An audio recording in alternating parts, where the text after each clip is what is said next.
Niveles del sistema nervioso central. La forma básica de clasificar los niveles son a través de lo que denominamos encefálico superior, encefálico inferior y medular. El encefálico superior se entiende como la porción de la corteza, de todo lo que corresponde a la corteza, esa formación de, digamos, de la sustancia gris que, digamos, rodea la superficie externa del cerebro, ¿verdad? Después tenemos el encefálico inferior con diferentes estructuras subcorticales, como por ejemplo algunas sustancias grises que conforman lo que llamamos los ganglios basales. Están las estructuras como el tálamo. También está el tronco cerebral con sus diferentes porciones que constituyen esa porción, digamos, del encéfalo subcortical y con todas también las fibras que interrelacionan con las mismas, ¿verdad? Y la porción medular que corresponde a la médula espinal. Esos son los tres elementos del sistema nervioso central. El cerebro como tal, digamos, es esa estructura intracraniana que junto con el cerebelo y el tronco cerebral constituyen el encéfalo. Pero si hablamos solamente del cerebro como tal, podemos decir entonces que es esa porción eh, es, más grande dentro del encéfalo. Está formado por dos hemisferios y, o sea, separado por un surco que separa estas dos porciones. Cada hemisferio otra vez se subdivide en lóbulos correspondientes a los huesos que anatómicamente están relacionados en lo que llamamos frontal, parietal, temporal y occipital. Estos hemisferios están intercomunicados entre sí, ambos hemisferios a través de una estructura que es el cuerpo calloso. Estos son axones que comunican ambos hemisferios, o sea, los dos hemisferios, el derecho y el izquierdo, para, digamos, interrelacionar, hacer una interrelación entre ellos y hacer cooperaciones también en cuanto a funciones.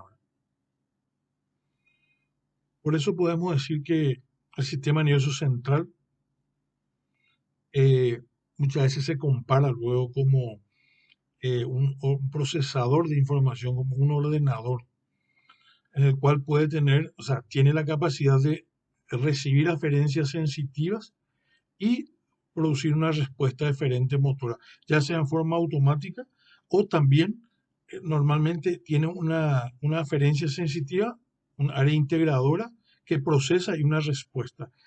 Sin embargo, tiene una característica que de producir una respuesta eferente en ausencia de una aferencia externa. O sea, generar una, una propia respuesta sin haber recibido una aferencia, sobre todo externa. Por eso es que se dice que tenemos un área cognitiva que está en la corteza. Por eso, teniendo en cuenta esto, podemos decir que hay sistemas que influencian a la respuesta diferente. Una que es la sensitiva, obviamente, que es ese, a través de el medio interno o externo, viene por las aferencias. Una cognitiva que está, como dijimos, en la corteza, que puede generar, digamos, o iniciar una respuesta voluntaria, inclusive sin haber tenido una aferencia sensitiva, y una conductual que también está en el encéfalo y que controla muchos de los comportamientos, incluyendo en los ciclos de sueño y vigilia, ¿verdad? Por ello decimos que las eferencias, las motoras, por ejemplo, son retroalimentadas en forma constante, ¿verdad? O sea, retroalimenta el sistema sensitivo y se comunica con, o se interrelaciona también con el conductual y el cognitivo. Está todo comunicado, ¿verdad? En cuanto a la porción encefálica superior, como dijimos, el área cortical y la neocorteza, cuando hablamos de esa estructura de 6 capas, que es la parte más, digamos, avanzada que tenemos.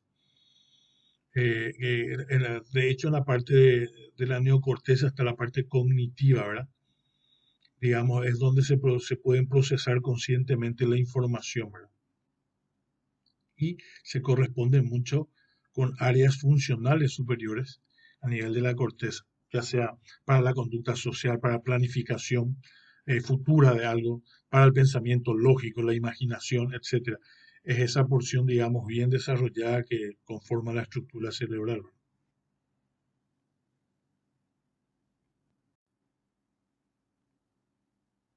Bueno, y siguiendo con nuestra clasificación a lo que correspondería el encefálico inferior, en otra clasificación es lo que se considera como el cerebro reptiliano y el sistema y el porción límbica, el cerebro límbico, digamos. Esta es una clasificación, digamos, antigua, se llamó triúnico por el hecho de que tres cerebros en uno. Es un modelo, digamos, que evolutivo en el cual se fueron adquiriendo tras la evolución lo más primitivo de todo, que era el cerebro reptiliano, luego el límbico y por último la neocorteza. Es un modelo que actualmente, según las últimas clasificaciones de la neuroanatomía, ya no se considera tan estrictamente así, ¿verdad? Bueno, entonces, en base a eso, se habla del cerebro reptiliano, que correspondería al 5% de la masa cerebral, ¿verdad? Es un área, digamos, de pura supervivencia de la especie en el sentido de que son conductas primitivas, instintivas, ¿verdad? No es un área reflexiva, más bien son conductas involuntarias e inconscientes, ¿verdad? Como acciones así frente a una amenaza, cuando hay que hacer una conducta de lucha, de huida. Por eso que se hablan de conductas más primitivas, ¿verdad? Eh, eh, como dijimos, es la porción más antigua, con funciones básicas y también con respuestas del tipo más tipo automático, ¿verdad? De supervivencia. Acá, por ejemplo, se encuentran también las regulaciones totalmente involuntarias cardíacas, la porción, digamos, de la regulación, parte del metabolismo, también de las funciones cardíacas reproductivas, en parte. También lo relacionado a la parte digestiva, del hambre también. La porción, en cambio, la porción límbica en esta clasificación ya corresponde a los centros de la emoción, ya es donde la información se puede convertir en memoria y ya se puede tener ciertas conductas así. Hoy en día, eh, como veremos, este tipo de clasificación así, su forma estricta no se usa ya hoy en día, ¿verdad?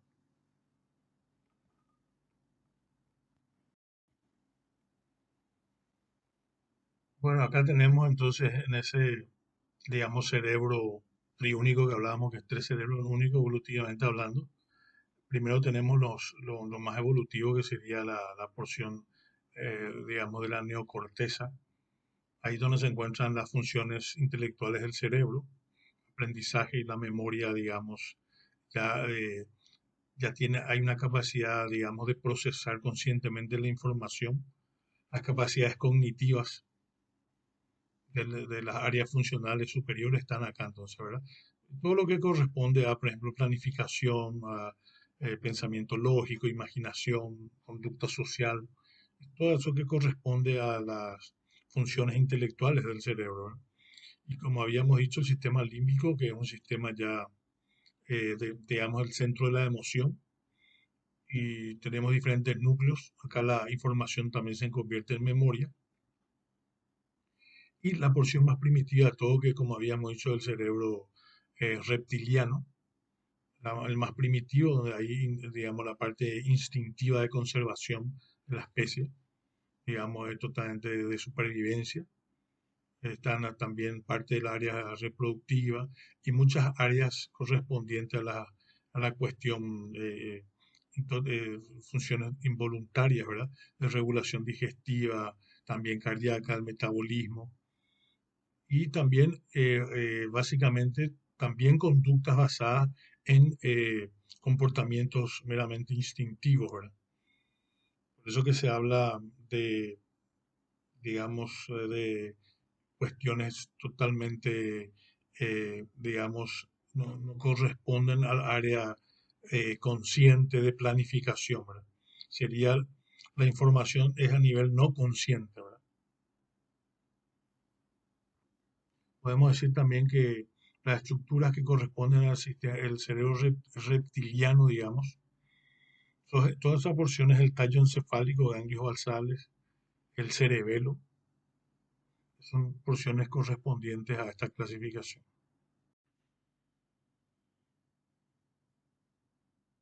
Aquí muestra lo que ya conocemos, que es el encéfalo.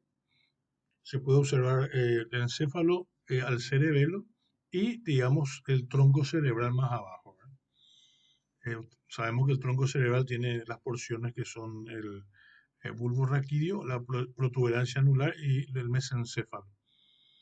Vemos también los diferentes lóbulos que se corresponden, si digamos, los nombres de acuerdo a los huesos craneanos, que, digamos, protegen esa parte. Como dice ahí, el surco longitudinal es el que separa a los hemisferios, digamos, en dos hemisferios, el derecho y el izquierdo. Y también tenemos la separación, de acuerdo como dijimos, en correspondencia con los huesos craneales, a las porciones encefálicas de lo que sería el lóbulo frontal, los lóbulos parietales, temporales y el occipital. Por eso que, como dice abajo, entonces podemos decir que esa hendidura correspondiente al surco longitudinal es que separa los hemisferios cerebrales derecho e izquierdo. El derecho que rige las funciones de la mitad izquierda y el izquierdo que controla las de la derecha, debido a que las fibras sabemos que se entrecruzan.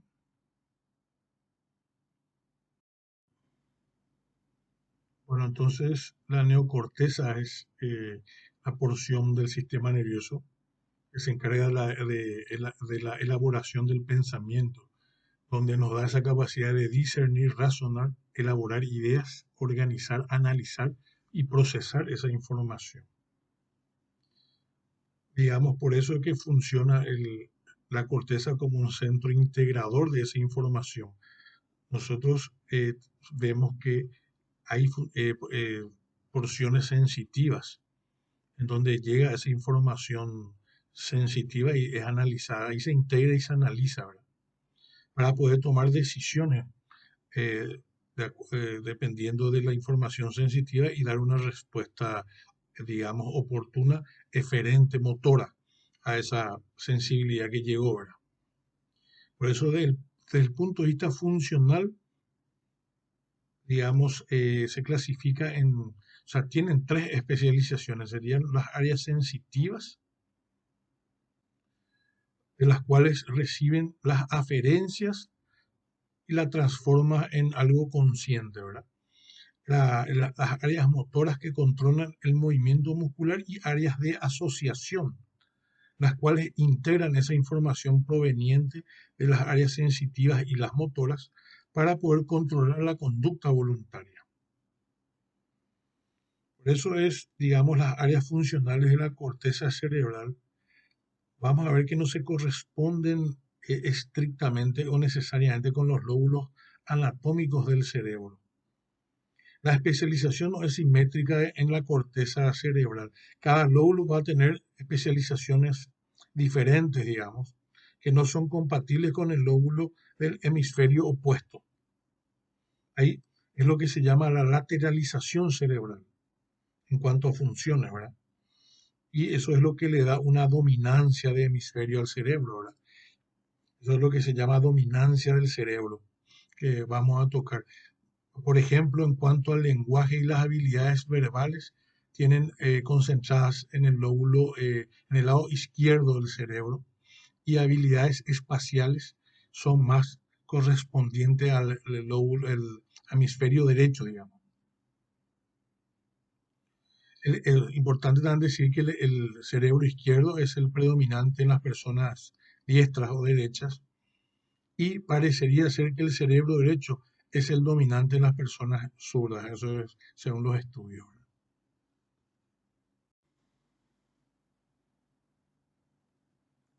En cuanto a la corteza, es una capa de neuronas que recubre toda la superficie del cerebro, recubre todas las circunvoluciones del cerebro, mide de 2 a 5 milímetros más o menos de espesor.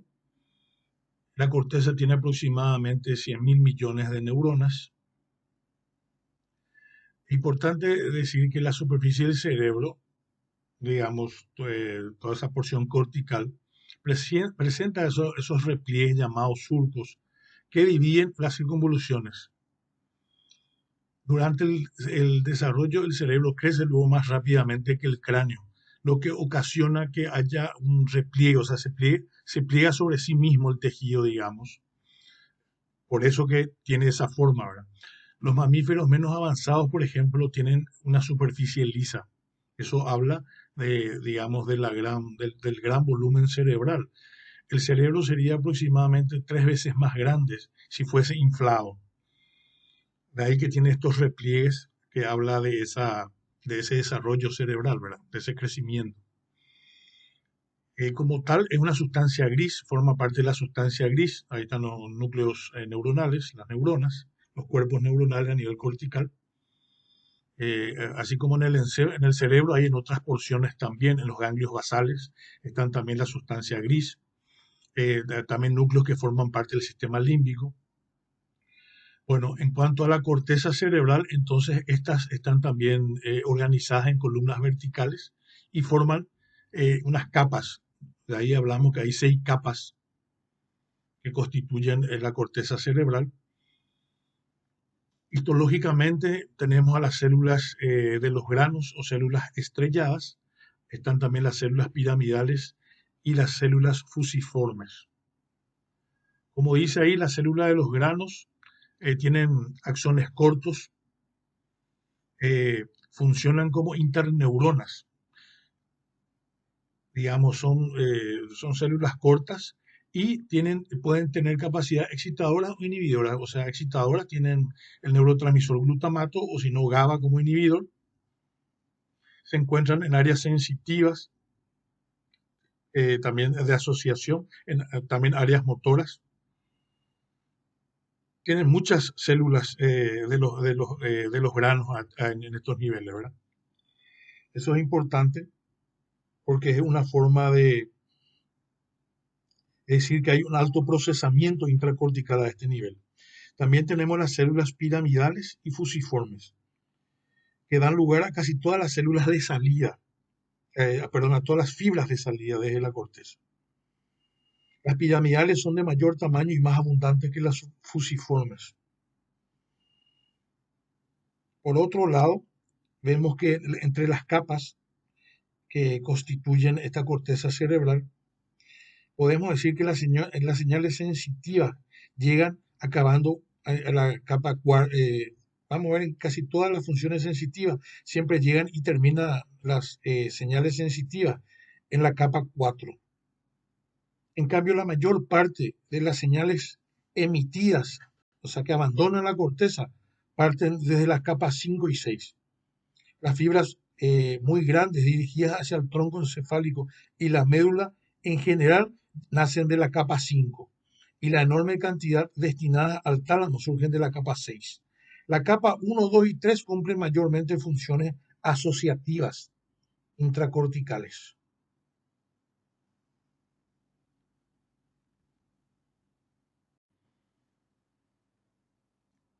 Acá en la imagen podemos observar los cerebros en comparación del cerebro humano, el cerebro de un gato y el cerebro del ratón. Como habíamos dicho, o sea, de hecho el cerebro humano, que tiene un alto desarrollo, como habíamos dicho, presenta esos repliegues, esos llamados surcos, ¿verdad? Esos repliegues son los que dividen las circunvoluciones. Y vemos que el cerebro humano presenta mucho mayor circunvolución que los otros. El cerebro del ratón es liso prácticamente, ¿verdad? Eso denota el gran desarrollo humano y por otro lado también para completar lo que habíamos dicho en cuanto a las células, habíamos dicho que hay células de los granos y células agranulosas que serían las piramidales y las fusiformes. Y habíamos dicho también que las piramidales tienen mayor tamaño que las fusiformes. Por otro lado, todas estas vías, digamos, las piramidales, por ejemplo, son largas Son fibras, digamos, sale desde las neuronas en fibras largas y grandes. Son, digamos, fibras nerviosas que recorren hasta la médula espinal, ¿verdad? También originan la mayoría de los haces de asociación subcortical. Importante eso decir porque tenemos, si hacemos en el corte histológico, vemos que hay fibras horizontales y verticales en la corteza. Y las verticales son las que entran y salen de la corteza hacia otras áreas inferiores del encéfalo, inclusive algunas hacia la médula espinal, ¿verdad? O regiones, digamos, más alejadas de la corteza, a otras áreas, a través de, digamos, largos haces de asociación. Eso es para ver la comunicación que hay, digamos, entre ellas, ¿verdad? Y obviamente esas fibras, las horizontales, son para, eh, digamos, denotar que hay una asociación, o sea, entre las áreas adyacentes corticales también.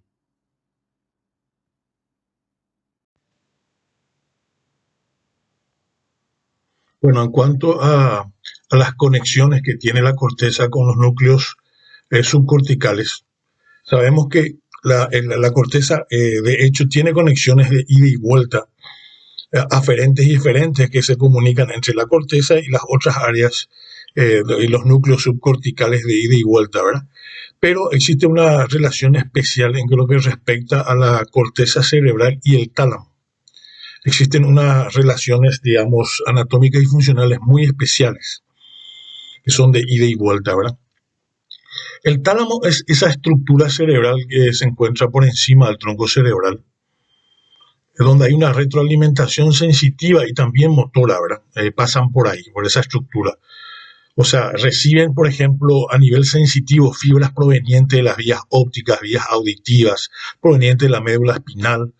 Así también reciben informaciones motoras, por ejemplo, desde el cerebelo y proyectan de ahí al cerebro, donde se procesa la información, ¿verdad? Eh, la única vía que es de las consideradas de las vías, entre las vías sensitivas que no pasan por el tálamo, corresponden a esa vía olfatoria lateral del sistema olfatorio antiguo, ¿verdad? Que es el que no pasa. Porque la otra vía, como la moderna, eso sí pasan, digamos, por el tálamo antes de llegar a la corteza. Y el sistema olfatorio antiguo va directo a la corteza sin hacer, digamos, contacto, sin pasar por el tálamo. Por eso es que se describe como una estación de relevo, debido a que toda la información proveniente de las otras partes, sobre todo sensitivas, inferiores del sistema nervioso central, pasa por el tálamo, a excepción de la que dijimos, ¿verdad? Y el tálamo puede modificar la información, digamos, convirtiéndole también por eso en un centro integrador. Por eso esas dos palabras se le considera siempre como una estación de relevo, porque pasan, digamos, por ahí las vías, y también como un centro integrador, porque tiene esa capacidad de modificar esa información recibida, ¿verdad? Eso es fundamental. Y ahí nosotros tenemos las representaciones a nivel cortical de los diferentes núcleos del tálamo. Digamos, la representación en lo que corresponde al núcleo talámico. Vemos, por ejemplo, el núcleo dorsomedial, el cuerpo geniculado medial, el núcleo lateral posterior, por citar algunos, donde podemos observar entonces que hay una representación de cada núcleo talámico a nivel cortical, que es el lugar donde se corresponde con ese núcleo talámico.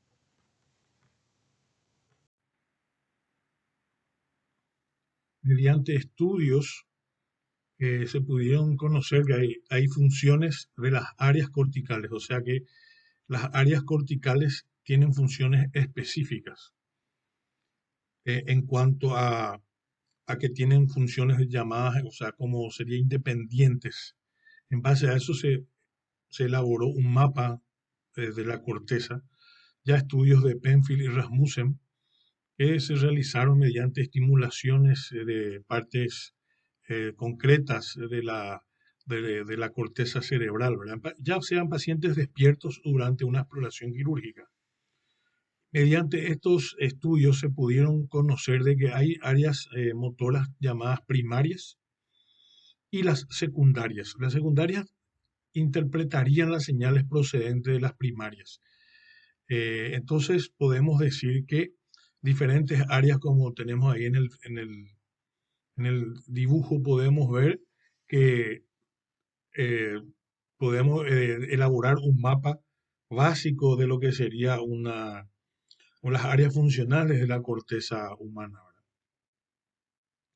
En cuanto, por ejemplo, a las áreas motoras, habíamos estudiado que hay primarias y secundarias, que son premotoras y suplementarias.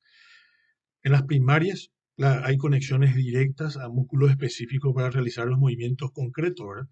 Y las premotoras y suplementarias funcionan, digamos, junto con los ganglios basales eh, y en comunicación con la corteza primaria para generar patrones de actividad motora, por ejemplo. También en cuestiones sensitivas, las áreas tenemos sensitivas primarias que detectan, digamos, las sensaciones concretas, ya sea para la corteza auditiva, la somática, la visual, por ejemplo, que desde los órganos sensitivos van directo al cerebro en cuanto a la función concreta sensitiva primaria de estas áreas. Y cerca, generalmente, de las áreas primarias se encuentran las áreas sensitivas secundarias. A cada porción que mencionamos, ya sea visual, auditiva o somática, ¿verdad? Y esta área sensitiva secundaria analizan lo detectado por la primaria para colaborar en la interpretación, digamos, de esa sensación. Por ejemplo, eh, analizan la forma y la textura de un objeto para la sensibilidad somática, el color, por ejemplo, la intensidad de la luz, las líneas digamos, para la parte visual, las líneas de un objeto, por ejemplo, o por ejemplo, los tonos sonoros en la parte de la audición. Como podemos ver, entonces, importante conocer eso, ¿verdad? Que tenemos diferentes funciones corticales específicas en el cual hay una área cortical primaria y secundarias.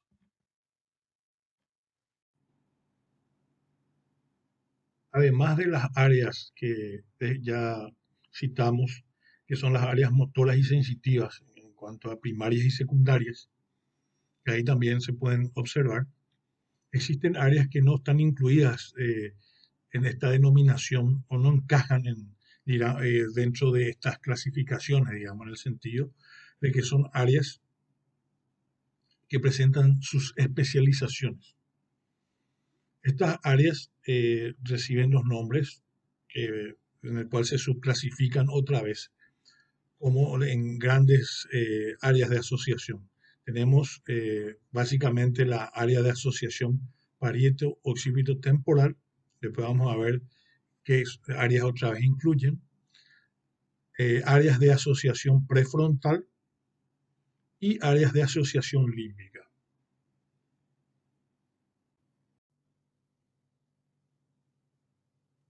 Bueno, aquí observamos que las áreas funcionales de la corteza cerebral son esas áreas específicas de la corteza cerebral en el cual se subclasifican y se pueden ver los diferentes tipos de actividades que realizan en relación a estas áreas de asociación, ¿verdad?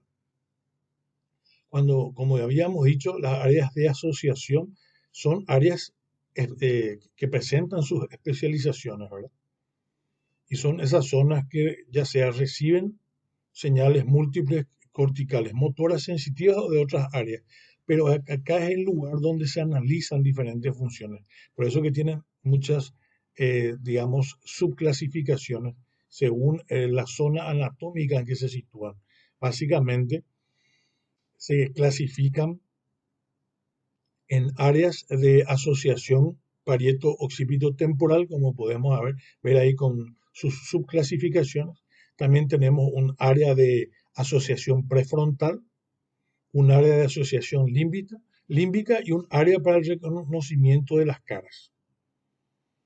Importante que muchos de estos conocimientos provienen de los trastornos neurológicos que se pudieron observar en pacientes, ya sea por defectos hereditarios, por traumatismos, lesiones neurológicas, algún tipo de enfermedad, en el cual se revelaban los déficits de ciertas funciones cerebrales, ¿verdad?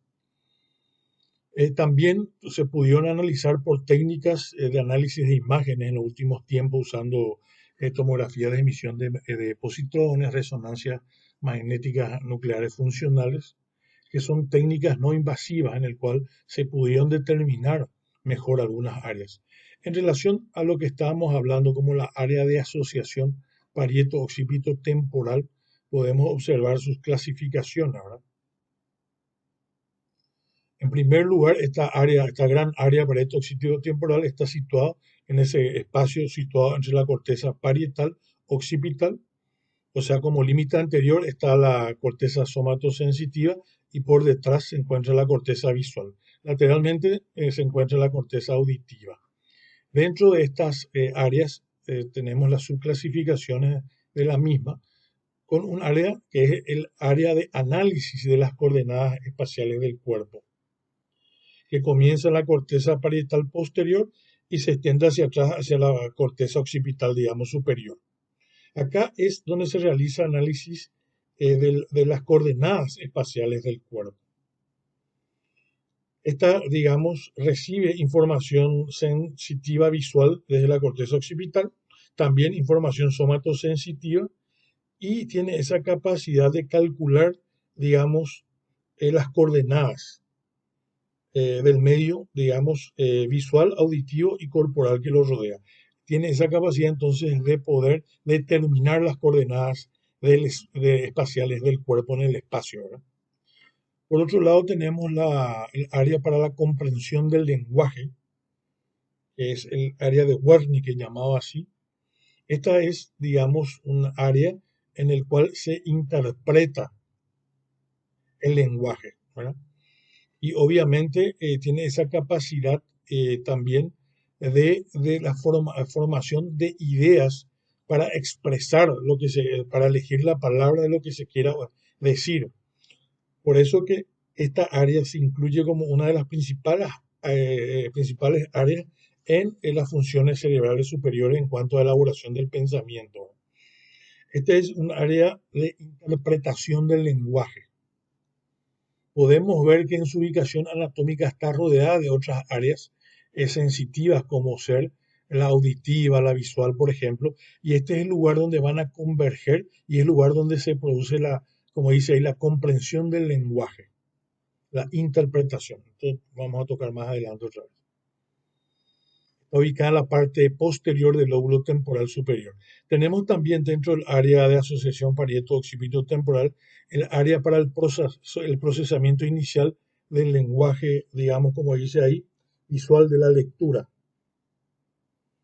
Está por detrás del área para la comprensión del lenguaje se encuentra, ¿verdad? Está situado sobre todo en la porción anterolateral del lóbulo occipital. Y hay una área visual de asociación que suministra esa información, digamos. Esta zona se llama, digamos, la zona que está ahí se llama área de la circunvolución angular y es necesaria para extraer el sentido de las palabras percibidas por la vista. Cuando digamos, hay una lesión a este nivel, la persona puede conservar la capacidad de comprensión lingüística a través del oído, pero no a través de la lectura. O sea, no puede interpretar lo que lee, por eso que se llama área para el procesamiento inicial del lenguaje visual. También está el área para la denominación de los objetos. Si bien nosotros a través de las vías y las proyecciones auditivas aprendemos el nombre de un objeto, lo hacemos a través de las vías visuales, digamos, las proyecciones visuales, la naturaleza física del objeto. Entonces, a su vez, los nombres son fundamentales para la comprensión auditiva y visual de ese lenguaje, que era un patrimonio del área de Wernicke que habíamos hablado, ¿verdad?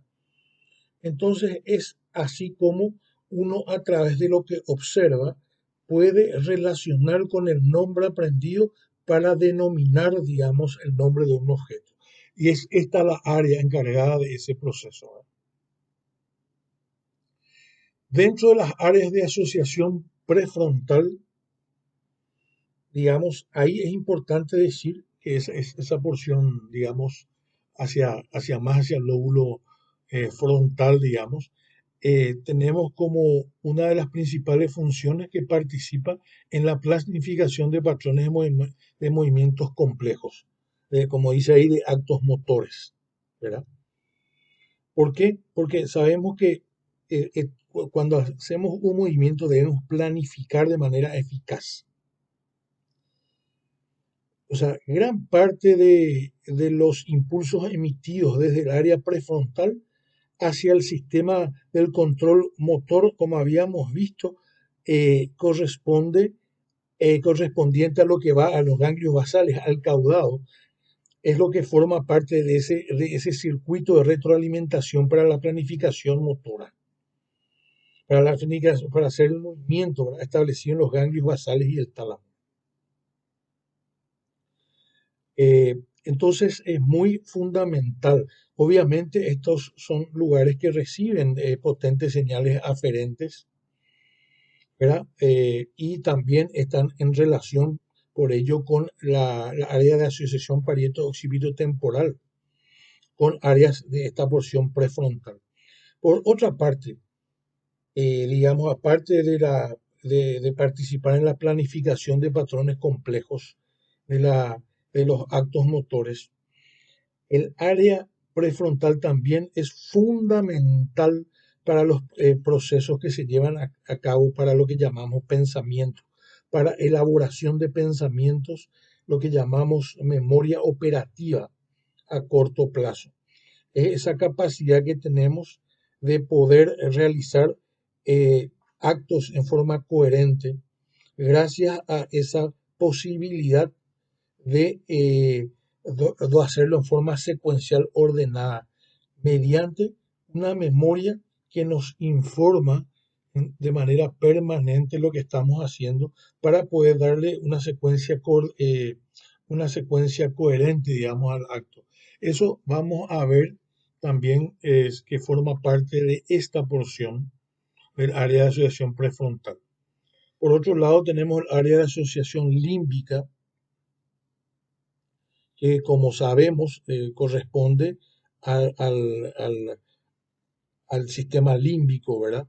Y se ocupa del comportamiento, las emociones y la motivación. Y por último, ahí abajo tenemos el área para el reconocimiento de las caras, que está ubicado, digamos, la parte inferomedial, sería la porción inferior hacia dentro, digamos, de los lóbulos occipital y medio ventrales de los lóbulos temporales. Ahí no se puede ver en la representación porque justamente está en la porción inferior y medial de la porción encefálica, ¿verdad?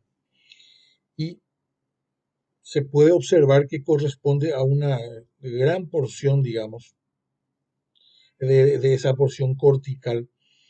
Y esto tendría una explicación en el cual nosotros somos seres que dependemos mucho de ese relacionamiento social con otros seres humanos.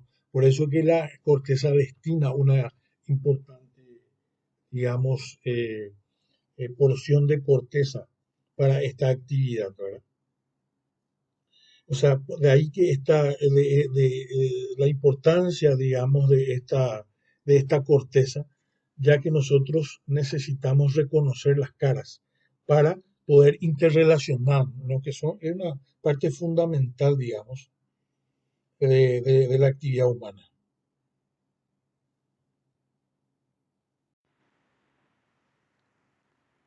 Entonces, en las áreas funcionales de la corteza cerebral tenemos áreas de asociación, como dijimos.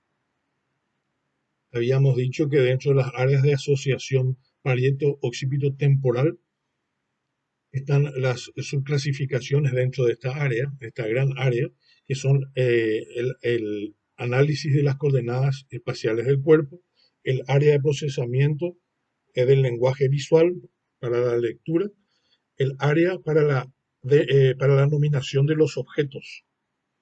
Ahí podemos ver esas áreas correspondientes entonces al área de asociación parieto-occipito temporal. También citamos que otras de las áreas de asociación corresponden a las áreas de asociación prefrontal, que ahí incluye esa porción del área encargada de la planificación de los movimientos, digamos, en el cual se generaban los patrones complejos de movimientos. También teníamos el proceso del pensamiento, la elaboración del pensamiento en esta porción correspondiente al área de asociación prefrontal, lo que se llama elaboración de los pensamientos para la memoria operativa. Y también nos faltó decir acá el área de Broca, un área muy importante eh, que forma parte de esta clasificación de área de asociación prefrontal, o sea, está incluido dentro de esta zona. Es una región especial de la corteza frontal y es la que dota los circuitos nerviosos para la formación de la palabra. Eso es muy importante. Está situada en la corteza prefrontal posterior y en parte también en el área premotora. Es la famosa área de Broca, donde dice formación de palabras ahí. Aquí es donde se ejecutan los patrones motores para la expresión de las palabras, la parte motora, digamos. Por eso que está muy íntimamente relacionada con el área de Wernicke, que es el área o sea, sería el centro de la comprensión del lenguaje, el área de Wernicke. Entonces, pero eso está, digamos, en el área de asociación temporal. Por eso que van a actuar, digamos, muy estrechamente. O sea, el área de Broca, entonces, es esa porción que va, digamos, desde aquí van a partir los patrones motores. O sea, por eso decimos los patrones motores para la expresión de las palabras. Y todo lo que ello implica, ¿verdad? Para la expresión de las palabras, ya sea para el control de la laringe, labios, boca, mismo el aparato respiratorio para poder, digamos, regular el pasaje de aire y poder emitir las palabras. Eso es muy importante, entonces, el área de Broca, dentro del área de asociación prefrontal. Y aparte, como habíamos dicho, el área de asociación límbica que tenemos ahí, que se ocupa del comportamiento, las emociones y la motivación que habíamos dicho, y el área para el reconocimiento de las caras. Área de Wernicke. Esta es un área fundamental y que se merece una descripción independiente, digamos, lo que significa. Es el área, como dice, de comprensión del lenguaje. Este es el lugar, podemos decir, donde se recepcionan las señales sensitivas. Y acá, como podemos ver en el dibujo de abajo, se recepciona desde las diferentes áreas vecinas, en las áreas de interpretación somática, de las áreas de la corteza visual, del área de la corteza auditiva.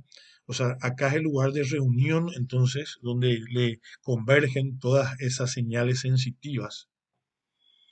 Y es el lugar donde se produce, entonces, se procesa y se interpreta.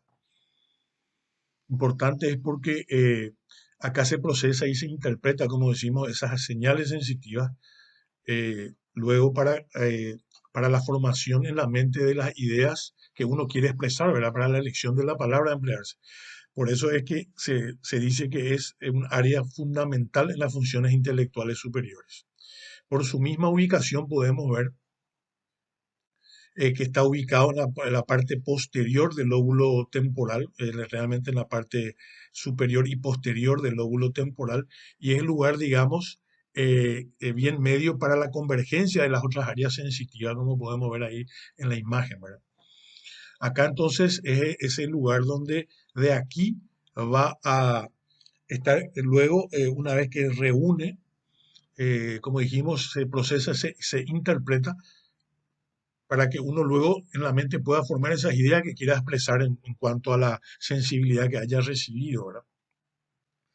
Y de acá luego va a emitir se va a estar comunicado con el área de Broca, el área de Broca que ya corresponde a la corteza eh, prefrontal a través de lo que se llama el fascículo arqueado se comunica, y el área de Broca es, digamos, aquí donde se van a ejecutar los patrones motores de la expresión, eh, digamos, para el lenguaje, ¿verdad? Esta porción de Broca es, digamos, la que se encarga, digamos, pone en marcha los patrones motores para expresar las palabras, ¿verdad? En cuanto a la laringe, labios, sin olvidar que para que se produzca la última parte de lo que es la fonación, que se debe articular las actividades musculares a través de lo que sabemos que es la corteza motora, para poder articular la boca, lengua, laringe y poder, digamos, hacer la entonación, el ritmo de las palabras. Todo esto siempre se hace en cooperación o coordinación con el cerebelo y los ganglios basales, sí, también en colaboración con la corteza sensitiva. Esto todo está integrado para poder darle y controlar en cuanto a secuencia e intensidad las contracciones musculares para que pueda salir la fonación. Una cuestión interesante también, muy relacionada al área de Wernicke, que es la circunvolución angular, como dice ahí, que es el lugar donde se produce la interpretación de la información visual en cuanto a la información visual. Este está en el lóbulo parietal posterior y también, digamos, anterior y lateral a la corteza occipital, está, como podemos ver, es el lugar donde vemos y habíamos dicho que se produce el procesamiento del lenguaje visual, ¿verdad? Y de aquí va a Wernicke. Importantísimo es esto porque está muy interrelacionado, inclusive en lesiones de esta área y que no se haya dañado Wernicke, se pierde esa capacidad de interpretar lo que sería la lectura, la información visual. Por eso es que la persona que tiene una destrucción de esta área, pero permanece sana la área de Wernicke, puede lograr interpretar las experiencias auditivas, pero ya no las visuales. O sea, puede llegar a leer la palabra, pero no conoce el significado. Está como que bloqueada la área visual. Aunque pueda leer, no sabe el significado. De ahí la información importante. Y todas estas áreas, cuando hablamos de Wernicke, circunvolución angular, inclusive de Broca, siempre sabemos que en los hemisferios cerebrales hay uno dominante, que vamos a hablar más adelante. En el 95% de las personas es el izquierdo. Digamos, el lugar de Wernicke izquierdo, esa porción temporal izquierda, y donde está esta área, también la circunvolución angular, también Broca. Y en el 5% restantes puede tener hemisferios dominantes, digamos, de ambos hemisferios por igual, y una pequeña cantidad solamente el lado derecho. Esto es para destacar nomás que vamos a hablar más adelante de que hay un hemisferio dominante. Eh, por eso decimos, para concluir, que el área de Wernicke es un área muy relacionada a las funciones intelectuales superiores, por esos niveles de comprensión muy altos que se requiere para el lenguaje, como una actividad abstracta y bien, digamos, profunda, que caracteriza al ser humano, inclusive en comparación a otros animales, que tiene esa capacidad de un lenguaje profundo, abstracto, ¿verdad? Y que forma parte de la inteligencia. Por eso muchas veces también se dice que inclusive un daño esta región del área del Wernicke y de la circunvolución angular produce inclusive un daño mayor de aquel daño producido en el área prefrontal, que es la otra área que también participa en una función intelectual superior para lo que nosotros llamamos pensamiento, pensamiento lógico, etcétera. Vamos a ver. O sea, el área de Wernicke, si se daña junto con la circunvolución angular, produce un daño inclusive mayor que el daño producido en el área prefrontal para lo que llamamos inteligencia.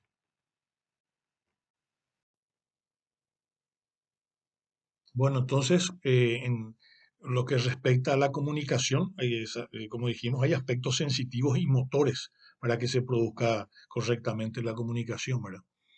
Y las alteraciones de estas estructuras correspondientes van a llevar en caso de lesiones, a trastornos llamados afasias. Como habíamos dicho, el área de Wernicke es el área entonces encargada de interpretar el área, digamos, de comprensión del lenguaje, ¿verdad? Y una vez que, digamos, recepciona desde las áreas sensitivas, ahí es en la mente donde se forman las ideas que se quieren expresar, ¿verdad? Se eligen las palabras que se van a emplear, ¿verdad? Por eso que decimos que participa también en lo que llamamos elaboración del pensamiento, ¿verdad?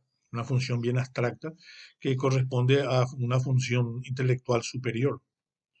Básicamente, podemos decir que es lugar, en caso de que se recepcione, por ejemplo, señales sonoras desde la corteza auditiva primaria, ahí se codifican las palabras, se interpreta la palabra en el área de Wernicke y luego, digamos, se elabora el pensamiento o la palabra que se va a pronunciar. Todo eso son, ya sea para la interpretación y para producir ese pensamiento de la palabra que se va a pronunciar, es del área de Wernicke.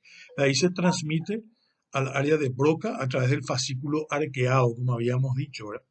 El área de Broca es una región especial de la corteza frontal,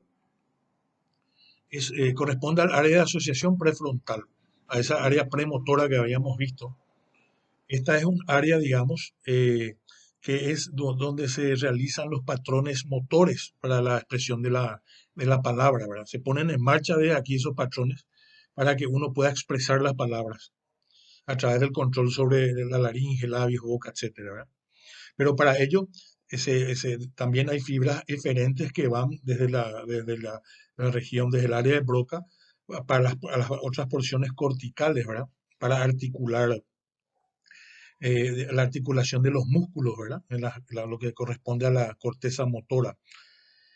¿Por qué? Porque eso se debe coordinar para que los músculos de la lengua, laringe, cuerdas vocales trabajen, digamos, en concordancia para poder entonar la palabra. De ahí que decimos que hay una cooperación entre varias áreas. Aparte, también necesitamos de la coordinación con el cerebelo, los ganglios basales y mismo la corteza sensitiva para que haya una secuencia y una interacción perfecta para que haya contracciones de los músculos y se pueda, digamos, evocar las palabras que uno quiere pronunciar, ¿verdad? Y como decimos, cuando hay una falla se producen las llamadas afasias, que son de dos tipos, la de comprensión o la de Wernicke, que según la lesión que, digamos, si abarca mucha parte o no, va a tener una gravedad diferente, que puede llegar a ser una afasia global inclusive. En la fase de comprensión, como es la porción de Wernicke la dañada, existe la imposibilidad del paciente de comprender la información, ya sea hablada o visual. Por tanto, al hablar es incoherente, o sea, es inconsciente de sus propios errores, pues tiene esa incapacidad de no poder, digamos, entender, o sea, no comprende las aferencias sensitivas. Y en la fascia de expresión, la fascia motora o de Broca, es el área de Broca la que está, digamos, dañada. Y acá lo que pasa es que, eh, no, digamos, comprenden el lenguaje hablado o escrito, pero son incapaces de ellos expresar. Digamos, comprenden el lenguaje, pero les cuesta expresar, no tienen esa sintaxis normal. Por ejemplo, unen dos palabras, emiten sonidos, por ejemplo, en vez de la palabra que quiere decir, porque tiene esa falla en la expresión, en la parte motora. Bueno, en cuanto al concepto de los hemisferios cerebrales, sabemos que hay dos hemisferios, uno derecho y otro izquierdo, y habíamos hablado lo que es el hemisferio dominante, que digamos, aparte que cada hemisferio, según los estudios que se realizaron, tratan de manera distinta y complementaria las informaciones, ¿verdad? Habíamos dicho también que en el 95% de las veces predomina el- la, la dominancia del hemisferio izquierdo. O sea, en cuanto a que para ciertas actividades se encuentran más desarrolladas, eh, por ejemplo, en el lado izquierdo, como habíamos visto, el área de Wernicke y la circunvolución angular, por ejemplo, siempre tiene una predominancia del hemisferio dominante del lado izquierdo. Hay una teoría que se dice que desde el nacimiento, o sea, se nace con el lóbulo, con el hemisferio, perdón, izquierdo más grande, más desarrollado que el derecho. Esto, por ejemplo, a nivel del lóbulo temporal superior izquierdo, que está más desarrollado que el derecho, donde está el área de Wernicke, Entonces, esto se emplearía ya en mayor proporción desde el nacimiento, así durante el aprendizaje es más utilizado este lado izquierdo, la región izquierda. Y esto haría que luego se haga dominante, esa es una de las teorías, ¿verdad? Sabiendo que el 95% de las personas tienen como dominancia el hemisferio izquierdo en relación a 5% que pueden, del resto que lo hacen en forma bilateral en ambos hemisferios como dominantes y en menor cantidad inclusive solamente el derecho, ¿verdad? Esta dominancia, como dijimos, no es solamente a nivel del Wernicke, de la circunvolución angular, de Broca, también como vimos, sino también en las cuestiones de las áreas motoras. Por ejemplo, hay mayor dominancia del hemisferio izquierdo, por eso hay mayor cantidad de diestros que utilizan la mano derecha, digamos. Eso es por un lado. Por otro lado, en lo relacionado a las especializaciones, podemos leer que el izquierdo tiene, digamos, está más especializado en ciertos tratamientos, por ejemplo, en el tratamiento analítico de datos. Prefiere los entornos conocidos, es el que clasifica con facilidad en categorías. En cambio, en lo referente al hemisferio derecho, funciona más de manera intuitiva global, interpreta mejor los sentimientos, las emociones, se encuentra más a gusto en ambientes nuevos. O sea, como decimos, son diferentes especializaciones que se vieron con el tiempo, ¿verdad? En cuanto a las estructuras de comunicación entre ambos hemisferios, está lo que llamamos el cuerpo calloso y la comisura anterior, ¿verdad? Esto es lo que hace que la información de un lado del hemisferio pueda transferirse al otro. En caso de una información sensitiva, ambos hemisferios, digamos, pueden controlar las actividades motoras bilaterales y es a través del cuerpo calloso donde hay esas interconexiones, ¿verdad? Esas conexiones nerviosas en ambos sentidos, digamos, que comunican ambos hemisferios, en sus diferentes áreas corticales, ¿verdad? Hay una porción anterior del lóbulo temporal y también corresponde al área de la zona de la amígdala cerebral que lo hace a través de la comisura anterior. Esto es importante porque denota de que hay comunicación entre ambos hemisferios, por ejemplo, en experimentos de animales en el cual se seccionaron los cuerpos callosos y también el quiasma óptico en forma longitudinal. El quiasma óptico es esa estructura donde, digamos, llegan las vías ópticas y una parte se decusa, pasa al otro lado, ¿verdad? Y en experimentos en el cual seccionaban el cuerpo calloso y el quiasma óptico y le tapaban un ojo en el caso de generalmente hacían en monos, y se le mostraba un objeto y después se le tapaba el ojo que estaba viendo y se le mostraba el mismo objeto ya con el otro lado, no era capaz de reconocer los mismos objetos. Sin embargo, sí se secciona, digamos, solo el quiasma óptico, pero no se le seccionaba el cuerpo calloso, haciendo el mismo experimento con un ojo a la vez, sí era capaz de reconocer los objetos. Eso habla de la capacidad del cuerpo calloso de recibir, digamos, conexiones del otro hemisferio.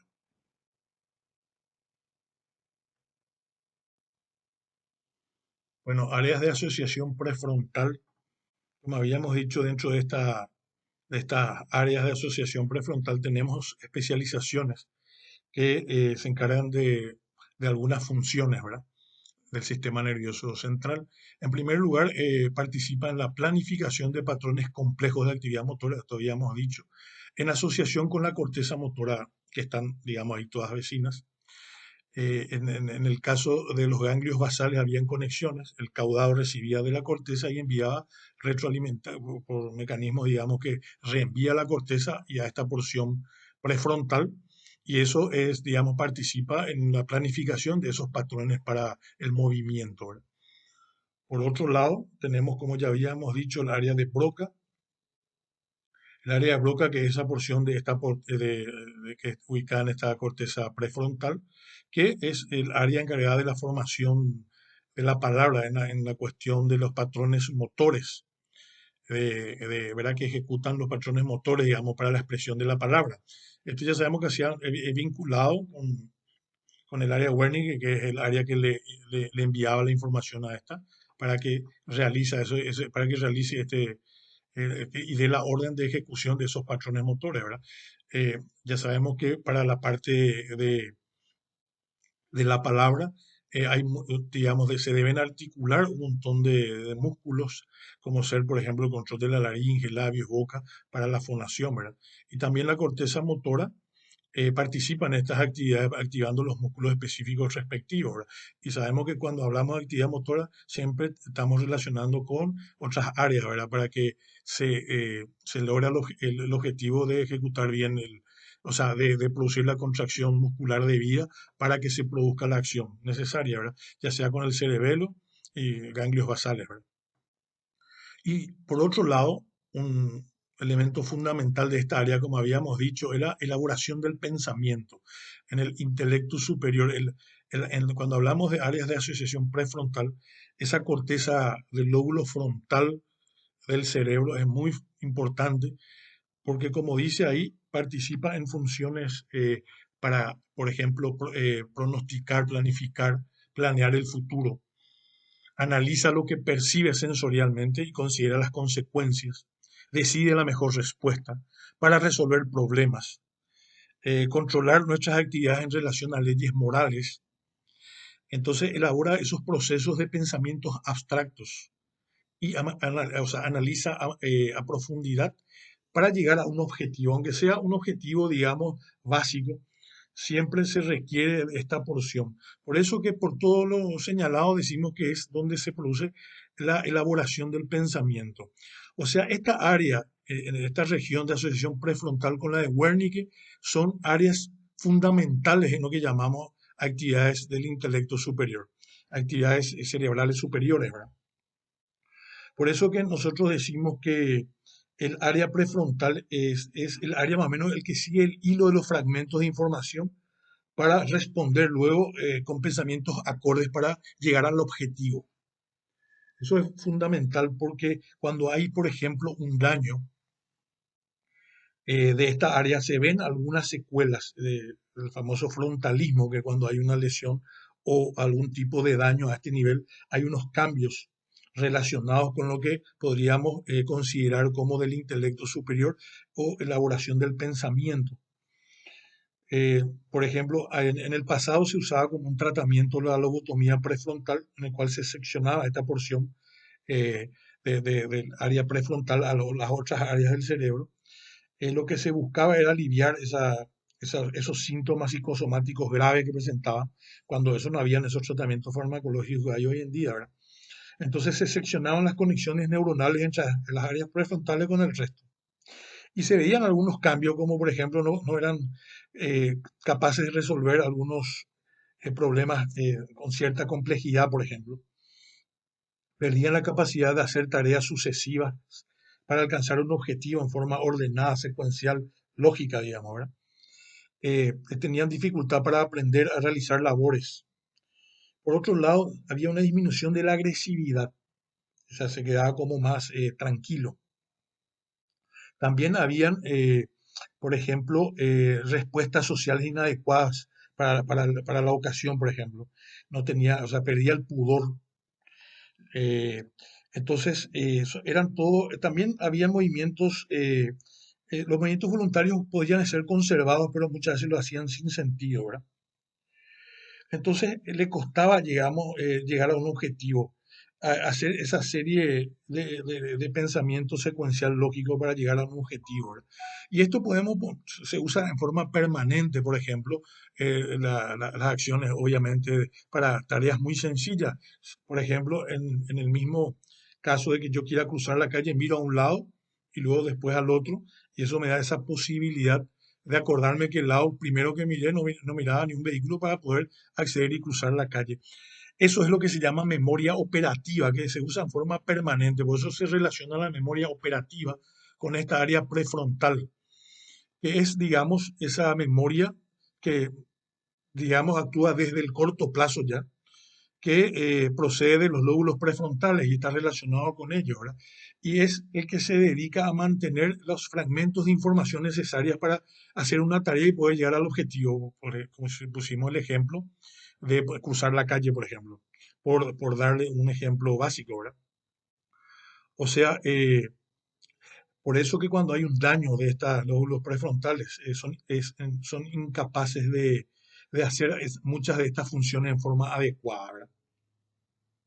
De ahí su importancia fundamental en lo que llamamos elaboración de los pensamientos en la porción del intelecto superior.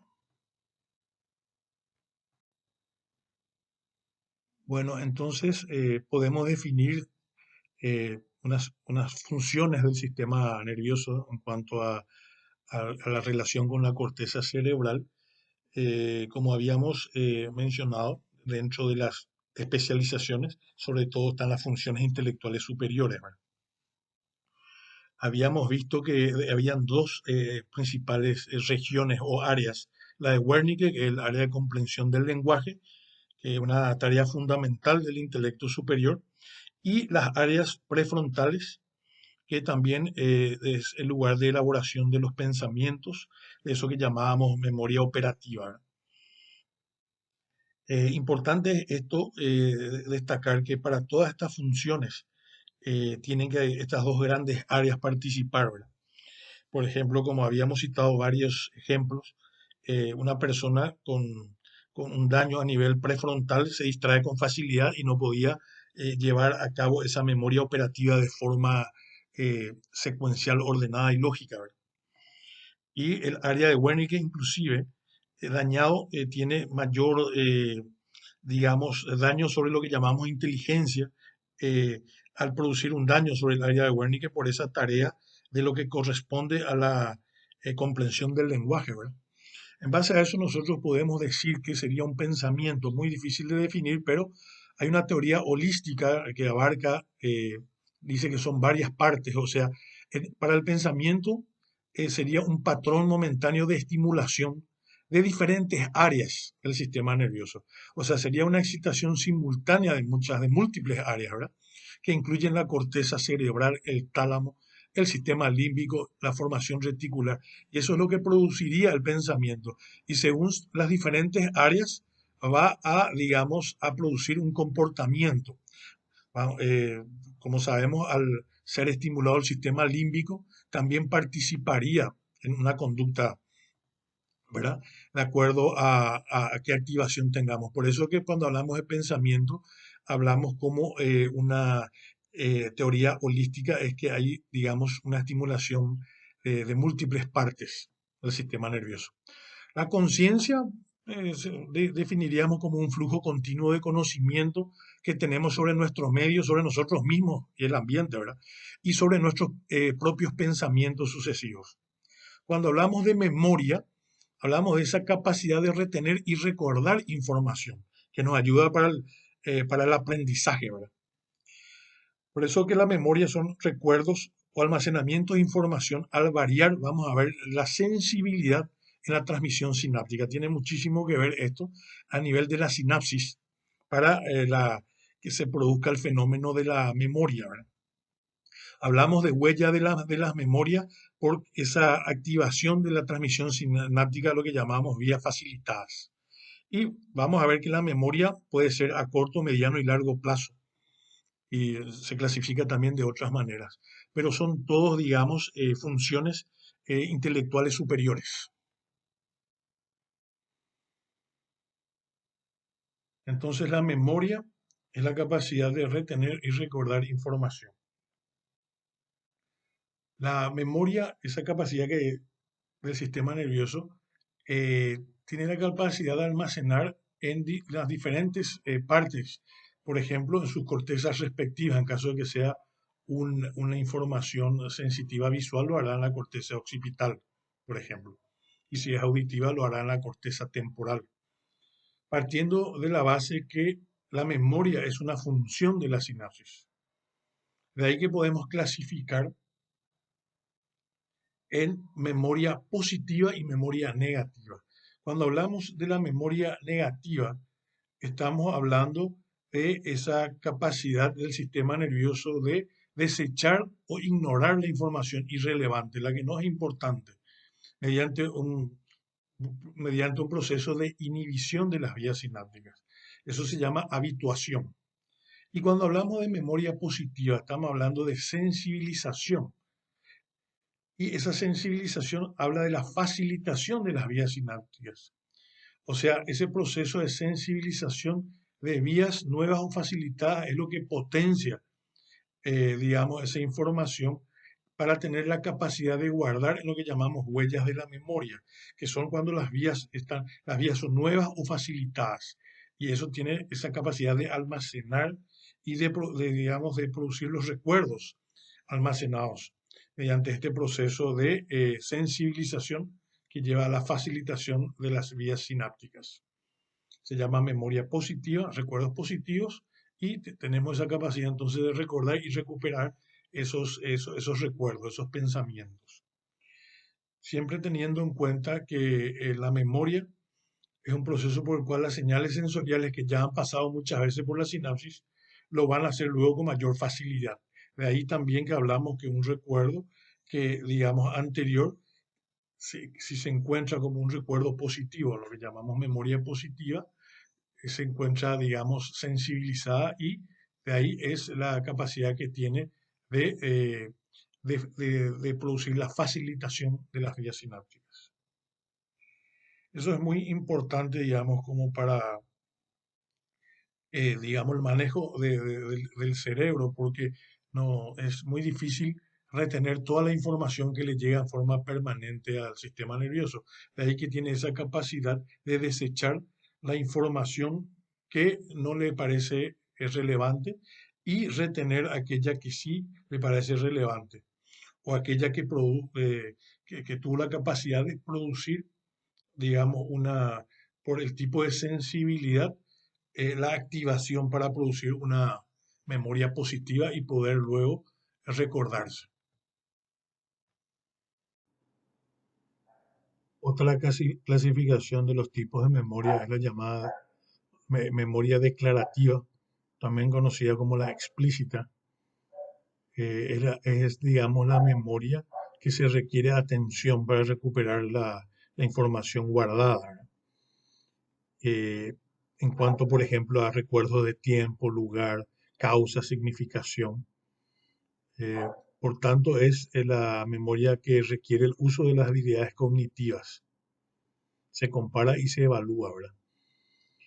Se ocupa entonces del conocimiento, inclusive de nosotros mismos y del mundo que nos rodea, ¿verdad?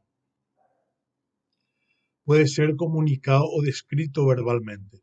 Y el otro tipo de memoria, que es la memoria procedimental o reflexiva, es la implícita, es automática y no requiere los procesos de conscientes para recuperar la información. Por eso que es automática, ¿verdad? Aquí participaría más la amígdala, el cerebelo mismo, y eso es también digamos, una memoria que se adquiere por repetición, ¿verdad? Aquí entran las habilidades motoras, por eso que el aprendizaje de un deporte, en el caso de que yo me entrene al jugar al tenis, por ejemplo, después de practicar mucho, adquiero una habilidad automática para poder, digamos, hacer el movimiento necesario para practicar ese deporte, ¿verdad? Una vez que los recuerdos se almacenan en el sistema nervioso central, ya se convierten, como dice, en una parte del mecanismo de procesamiento de la información. Eso es también muy importante, ¿verdad? Los procesos ideatorios utilizan estos recuerdos y se comparan con nuevas experiencias, se seleccionan, se canalizan y se guardan, o existe una respuesta adecuada motora o no. ¿Qué es lo que dice? Que por cada proceso que nosotros tenemos ideatorio, se utilizan los recuerdos para comparar en base a las nuevas experiencias sensoriales con las que ya nosotros tenemos en el recuerdo. Y a través de eso se selecciona para dar una respuesta adecuada. También se suele clasificar la memoria, los tipos de memoria, según el tiempo que dure el recuerdo, ¿verdad? En corto plazo, cuando duran segundos a minutos; mediano plazo, cuando lo hace días o semanas; o largo plazo, cuando uno tiene la capacidad de evocar el recuerdo inclusive muchos años después.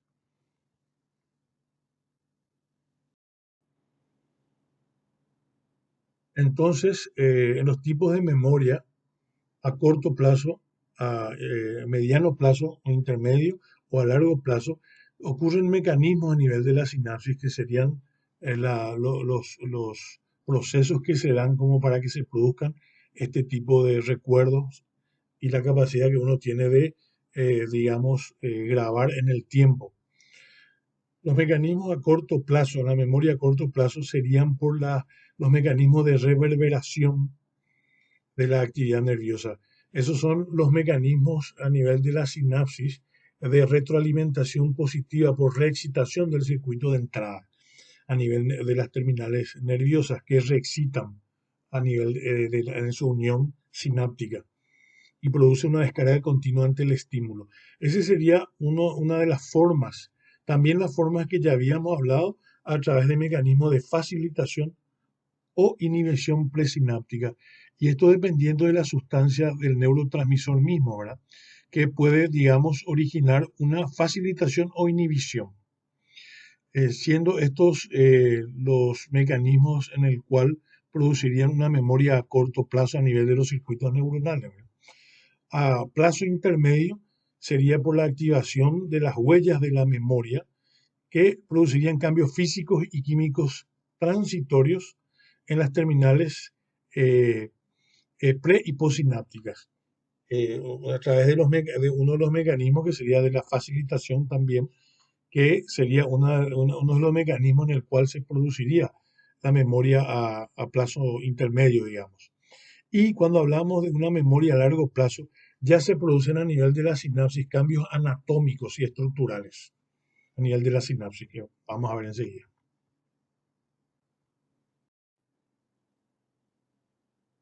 En cuanto a los mecanismos que se dan para producir la memoria a mediano plazo o a plazo medio, se dan unos cambios físicos y químicos transitorios en las terminales presinápticas para producir el mecanismo de facilitación. O sea, hay el mecanismo que puede ser de habituación o facilitación.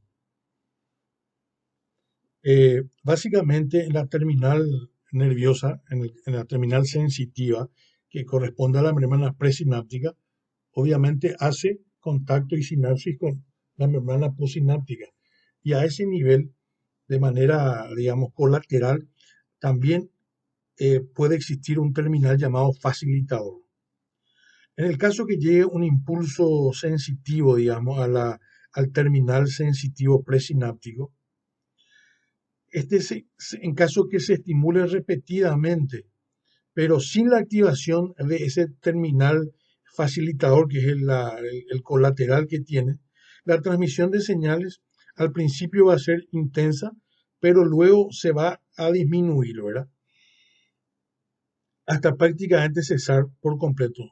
Eso es lo que correspondería al mecanismo de la memoria negativa o habituación. Sin embargo, cuando por algún motivo tenemos un estímulo nocivo o digamos, de mucho impulso nervioso que activa, digamos, el terminal nervioso, digamos, sensitivo, y también es estimulado al mismo tiempo el terminal facilitador, es que ocurre el proceso de facilitación. Y eso hace que por el mecanismo de la estimulación de ese terminal facilitador se produce la liberación del neurotransmisor de serotonina a la membrana presináptica, o sea, la membrana presináptica que corresponde digamos, al terminal sensitivo presináptico, ¿verdad? Esa liberación de serotonina va a actuar sobre los receptores del terminal sensitivo, los receptores de serotonina, activando la enzima de la adenilciclasa, que finalmente da lugar a la formación del AMP cíclico. El AMP cíclico activa la proteincinasa, como dice ahí, y la proteincinasa activada fosforila proteínas de los canales del potasio. ¿Qué es lo que hace entonces? La conductancia del potasio se cesa, se bloquea, lleva al bloqueo de los canales del potasio. Entonces se produce una prolongación del potencial de acción, o sea, se prolonga el potencial de acción que lleva a una, que digamos que origina una activación duradera de los canales del calcio. Y ese sería el mecanismo, digamos, que produce y aumenta la liberación del neurotransmisor a nivel del terminal sensitivo presináptico, que llevaría a ese proceso de facilitación.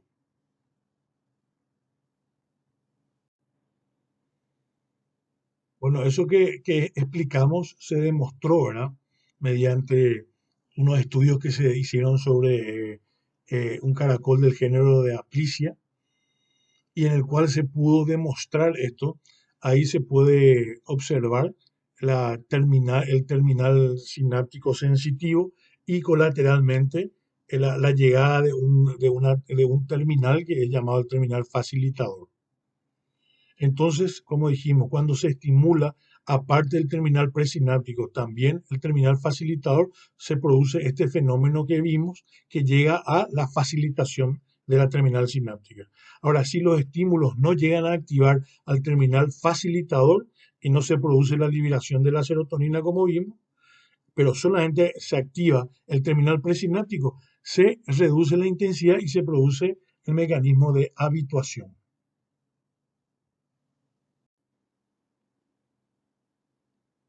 Entonces, durante el aprendizaje, las sinapsis se activan. Esto lleva a la síntesis de nuevas proteínas en la célula blanco y esto, como consecuencia, produce la formación de nuevas sinapsis, que es lo que actuaría para eh, formar, digamos, a través de este mecanismo, nuevas sinapsis que participarían en el mecanismo de la memoria, ¿verdad? Y del aprendizaje. Y los cambios que se dan para la memoria a largo plazo ya son cambios, aparte de químicos, son ya estructurales, como dice ahí, o anatómicos. Ya hay, digamos, a nivel de sinapsis, algunas modificaciones estructurales a nivel de la estructura física ya de la sinapsis. Y algunos de los cambios que se dan cuando hablamos ya de un cambio estructural o anatómico son que aumentan la cantidad de vesículas secretorias a nivel de la sinapsis, aumento, digamos, de puntos o lugares de liberación de las vesículas presinápticas, aumento del número de terminales presinápticos a nivel de la sinapsis, y también hay variaciones estructurales en cuanto a las terminales dendríticas. Por todo ello, se dice que hay cambios ya a nivel estructural o anatómico cuando hacemos referencia a la memoria a largo plazo. Bueno, para que un recuerdo pase, digamos, o la memoria se consolide y pase, digamos, de una memoria de corto a una de largo plazo, se requieren ciertas condiciones. Por ejemplo, para que se produzca la consolidación de la memoria, es importante que ocurra, por ejemplo, una impresión sensitiva fuerte y luego un tiempo necesario que se inicia como mínimo de 5 a 10 minutos hasta una hora para que esa impresión sensitiva fuerte se guarde, se archive y pase a largo plazo. Por ejemplo, en caso de que uno reciba una impresión sensitiva fuerte, pero al minuto sufre una conmoción cerebral o se le aplica una anestesia general posterior a esa impresión sensitiva fuerte, eh, la persona luego no va a recordar, no se va a lograr la consolidación de la memoria. O sea, o si sufre una convulsión inmediatamente después de una impresión sensitiva fuerte. Por eso es que el condicionamiento, una de las condiciones es un estímulo fuerte que active las terminales sinápticas, y otro es un tiempo necesario para que después pueda consolidarse. Y eso es lo que eso es lo que hace que una memoria pase de corto a largo plazo, en el sentido de queda consolidada, ¿verdad? Otro, otro también es que los recuerdos nuevos se codifican. Como dice ahí, cuando uno recibe digamos, una nueva información sensitiva, y que va a producir un recuerdo nuevo, eh, durante la consolidación siempre compara los recuerdos nuevos con los antiguos, con los anteriores. Y eso es una cuestión que siempre hace el cerebro, que digamos, informaciones, comparándole las antiguas con las nuevas, para luego consolidar los recuerdos nuevos guardados en asociación con otros recuerdos del mismo tipo. O sea que no es que se guarda al azar, sino se guardan en asociación con recuerdos del mismo tipo.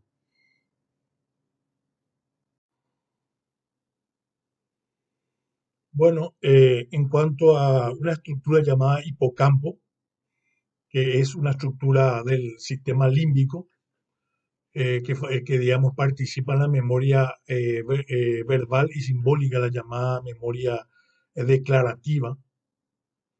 El hipocampo también participa en la consolidación de la memoria, es lo que pasa para que la memoria de corto plazo pase a una memoria de largo plazo, ¿verdad? Y es importante también relacionar que, al parecer, esta estructura que es el hipocampo, sabemos que también participa, digamos, en áreas procedentes de lo que se llama áreas de recompensa y castigo, que es el sistema límbico. Lo que sería la recompensa serían el placer, la felicidad que produce una sensación, y la del castigo sería, por ejemplo, la aversión, un dolor, por ejemplo. Entonces son lugares de estimulación que perciben estos centros, y mediante esto participaría, digamos, en la memoria. Por eso es que cuando hay lesiones del hipocampo, o cuando hay, por ejemplo, cuando se estripan los hipocampos, que anteriormente se usaban para tratamientos de epilepsias que afectaban esta zona y se extirpaban, y después de eso, digamos, se producía digamos, una pérdida de la memoria del tipo declarativo, ¿verdad? Que era la memoria verbal o simbólica, ¿verdad? Y esto digamos, es lo que se llama una amnesia anterógrada. La amnesia anterógrada es entonces esa pérdida de memoria posterior a la extirpación del hipocampo o la lesión del mismo. Y digamos, y hay otro tipo de amnesia, que es la retrógrada, que es la pérdida de memoria de largo plazo, pero también puede ser de corto plazo. El tema es que siempre se pierde más la memoria de corto plazo, porque aquellos recuerdos de largo plazo normalmente se cree que son más fáciles de memorizar, porque fueron, digamos, repetidos varias veces, y se produce lo que se llama eso que dijimos, que son las huellas de la memoria, y se guardan en extensas regiones del cerebro, o sea, del encéfalo, ¿verdad? Por ende, es más difícil olvidar estos recuerdos. Y también cuando tenemos algunas lesiones a nivel del tálamo, en las zonas talámicas, se puede producir amnesia del tipo retrógrada. O sea, cuando hay una lesión o extirpación del hipocampo, son amnesias preferentemente anterógradas, pero también en menor medida se puede producir amnesias retrógradas. Pero cuando hablamos de lesiones del tálamo, preferentemente se pierde la memoria, produciéndose lo que se llama la amnesia retrógrada.